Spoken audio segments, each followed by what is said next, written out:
अस्सलाम वालेकुम, कैसे हैं फ्रेंड्स। मैं हूं नौरीन तुर्क और आप देख रहे हैं मेरा यूट्यूब चैनल। आज हम बना रहे हैं कोफ्ता करी। इसके लिए हमें चाहिए होगा कीमा आधा किलो, अंडा 1 अदद, चना 1 चम्मच, खसखस 1 चम्मच, नमक हस्बे जायका, लाल मिर्च हस्बे जायका, पिसा गरम मसाला 1 चम्मच, हरी मिर्च 5 से 6 अदद, प्याज 2 अदद। हरी मिर्च और प्याज को हमने कीमे के साथ ही पिसवा लिया था और फिर घर पे हमने फिर से एक दफ़ा और चॉपर में डाल के इसको चॉप कर लिया है। चने और खसखस को हम ग्राइंड कर लेंगे। सारे स्पाइस को हम अपने इस कीमे के मिक्सचर में मिक्स कर देंगे। खसखस और चना जो कि हमने बिल्कुल फाइन इसको पीस लिया है, पाउडर बना दिया है इसका, इसे भी इसमें शामिल कर देंगे और एक अंडे को अच्छी तरह से फेंट कर वो भी इसमें शामिल कर देंगे। इसमें हरा धनिया भी जाएगा आधी गड्डी, वो हम बाद में शामिल करेंगे।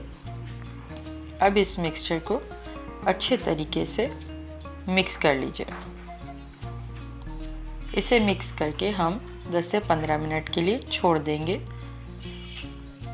ताकि हमारे सारे मसाले यकजान हो जाएं। 10 मिनट के बाद देखिए किस तरह से ये रेशा बन रहा है। इसमें बिल्कुल भी पपीते का पेस्ट नहीं जाएगा, ये खुद ही गल जाएगा, इतना फाइन चॉप हुआ है।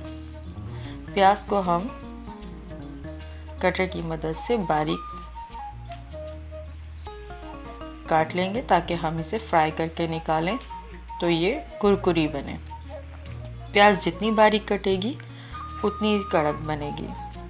अब हम पतीली में 1 से 1.5 प्याली ऑयल शामिल करेंगे। अब हम इसमें अपने प्याज डाल के इसको फ्राई करके निकाल लेंगे।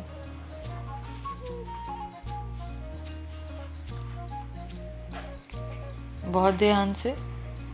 अब हम इसमें हरा धनिया शामिल कर देंगे।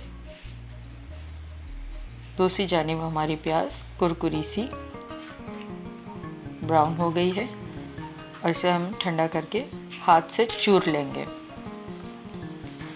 अब जो हम करी बनाएंगे उसके लिए हमें चाहिए होगा नमक हस्बे जायका, लाल मिर्च हस्बे जायका, हल्दी आधा चम्मच, धनिया पाउडर 1 चम्मच, काली मिर्च साबित आधा चम्मच, लौंग आधा चम्मच, लहसुन अदरक का पेस्ट 1 बड़ा चम्मच, गरम मसाला 1 चम्मच, तली हुई प्याज, दही 1 प्याली, ऑयल हस्बे ज़रूरत। जिसमें हमने प्याज तली थी उसी में हम लहसुन अदरक का पेस्ट शामिल कर देंगे। आप चाहें तो ऑयल दूसरा ले सकते हैं, पर मेरी प्याज जली नहीं इसलिए मैं उसी ऑयल में ही अपनी इस करी को तैयार करूंगी।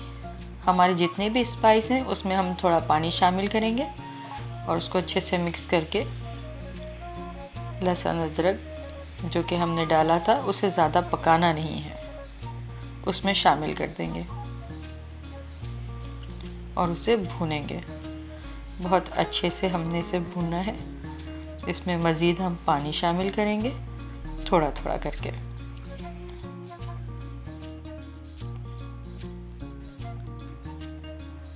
और इसको अच्छे से भूनेंगे ताकि हमारा मसाला अच्छे से भून जाए। हम थोड़ा थोड़ा पानी लगाते जाएंगे और इसे भूनते जाएंगे। अब हम इसमें अपनी तली हुई प्याज शामिल करेंगे जो कि हमने चूर कर रखी है। इन केस अगर आपका प्याज डार्क ब्राउन हो जाती है तो उसके लिए आप इसमें पानी की जगह दूध शामिल करते रहिए। ये हम प्याज पानी डाल के थोड़ा थोड़ा इसको भून रहे हैं तो आप इसकी जगह दूध शामिल कर सकते हैं, तो इससे आपका सालन का जो रंग है वो काला नहीं होगा। और अगर आप मेरे चैनल पर नए हैं तो मेरे चैनल को सब्सक्राइब कीजिए, साथ में लगे बेल आइकन के बटन को प्रेस कीजिए, लाइक कीजिए और शेयर कीजिए मेरी रेसिपीज़ को। अब हम इसमें अपना दही शामिल कर देंगे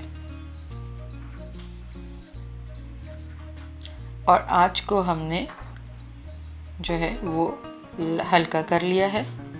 दही जब शामिल करेंगे तो इसको हम हल्की आंच पे भूनेंगे, मीडियम से थोड़ा लो कर देंगे। जब हमारा दही पक जाएगा, अब हमने मीडियम कर लिया है और इसमें हल्का पानी शामिल करेंगे और इसकी अच्छी सी ग्रेवी बनाएंगे। देखिए बहुत अच्छा सा स्ट्रक्चर आ चुका है। अब हम धनिया शामिल करके अपने कोफ्तों को बहुत अच्छे से बाइंड करेंगे और इस तरह की बॉल्स बनाएंगे। आप चिकन को भी इसी तरह से, चिकन का कीमा लेके उसको भी इसी तरह से बना सकते हैं, आपके ऊपर डिपेंड है आप चिकन बना रहे हैं या मटन बना रहे हैं,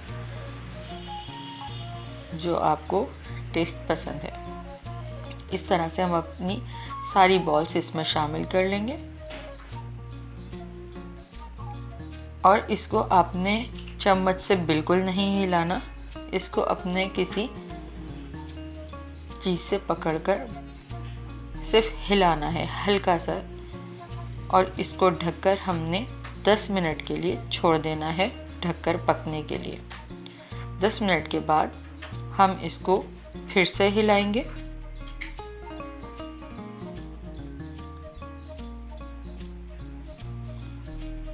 देखिए हम इसे फिर से इसी तरह से हिला रहे हैं ताकि ये टूटे ना। इसको हम फिर से 10 मिनट के लिए छोड़ देंगे ढककर।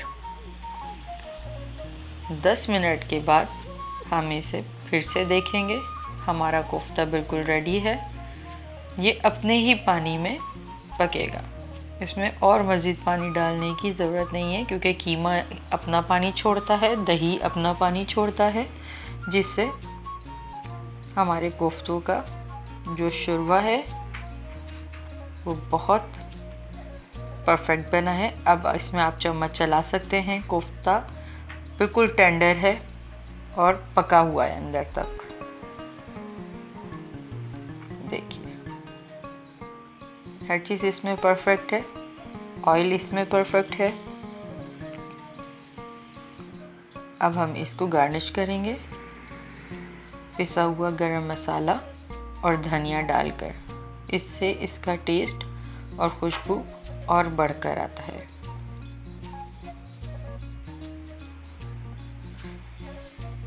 ये ऑप्शनल है गरम मसाला, अगर आप डालना चाहें, अगर नहीं डालना चाहते तो ये ऑप्शनल है। अब हम इसे धनिया से गार्निश कर लेंगे।